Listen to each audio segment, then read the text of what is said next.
Mini episode 554 of the FDH Lounge is brought to you by that NBA lottery pick, your pop culture influenced look at the world of hoops. Follow them on the web at that NBALotterypick.com. The FDH Lounge. You'll want to schedule your life around it.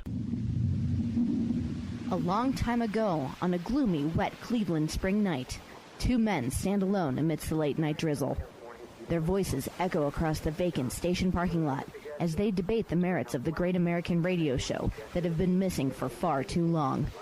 On that night, an idea was born. That idea became the FDH Lounge.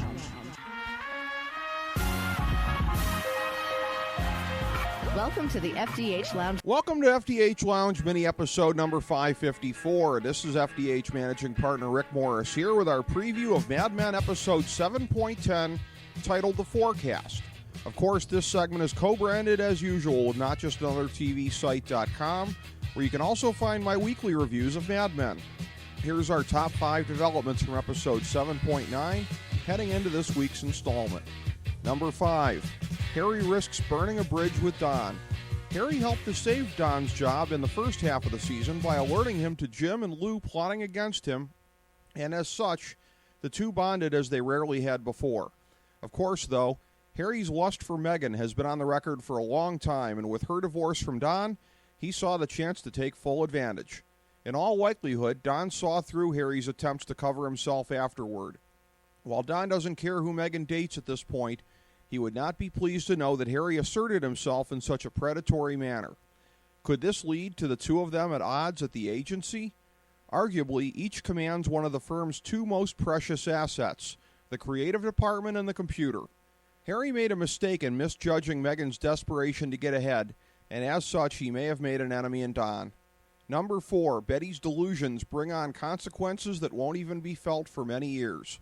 So Betty, the self-proclaimed great listener, will become professionally certified to help others deal with their problems. Once she succeeds in scarring the better part of a generation of troubled tri-state residents, she'd better hope that Henry has purchased top-notch malpractice insurance. Number 3, Roger gets way more than he bargained for. So Marie cheated on her husband with Roger. It's nothing that she hasn't done before. But now she's left him to be with Roger? This is a man who divorced two women twice as hot and half as annoying as Marie. It's very interesting that Roger was never shown admitting that they're now an item. The scene where he boots her to the curb is likely to be one of the highlights of the show's final run. Number 2, Peggy looks into the future and doesn't like what she sees. It's not the weirdness of Pima or the pansexuality that rings a bell, but the part about living life without settling down that will be weighing on her mind.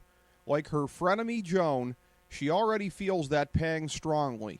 In the remaining episodes, one of the best bets will be Peggy rounding out her life by truly becoming the modern woman who has it all. Number 1, Don's quest for meaning is getting more and more dire. Rebounding off a divorce, Don sought to fill the deep hole in his life by throwing himself into a relationship with a dark, tortured stranger that he just met. Hey, what could go wrong? Well, Diana answered that question by revealing the depths of her own torment and booting Don to the curb. Will her decision stick? And with or without Diana, how is Don finally going to put his own twisted past behind him and embrace happiness in a new decade?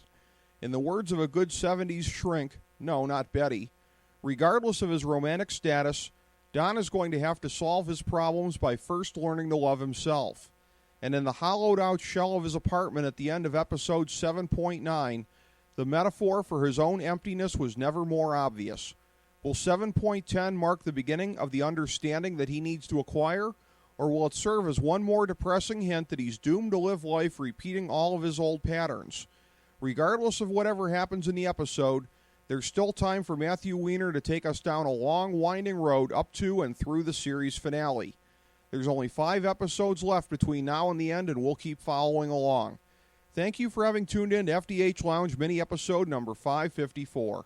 As we bring the show to a close, we would like to extend our deepest gratitude to NBC, CBS, ABC, Fox, all Clear Channel affiliates, TNT, TBS, USA, UPN, Deadspin.com, YouTube.com, YTMND.com, MySpace.com, various blogs, Fox News, CNN, CNBC, MSNBC, IamBoard.com, Billboard.com, Google.com, ESPN, ESPN2, ESPN News, ESPN Classic, NBA TV, NFL Network, Sports Time Ohio, Athlon Magazine, Comedy Central, Cartoon Network, The Boomerang Channel, QVC, BET, The Spice Channel, Steno Notebooks, Manwich, Papermate Office Supplies, waitresses, strippers, bartenders, garbage men, janitors, microwave popcorn, the writers of The Office, Scrubs, Entourage, My Name is Earl, Oz, Metalocalypse and the Boondocks, Aquafina, and the periodic table of elements.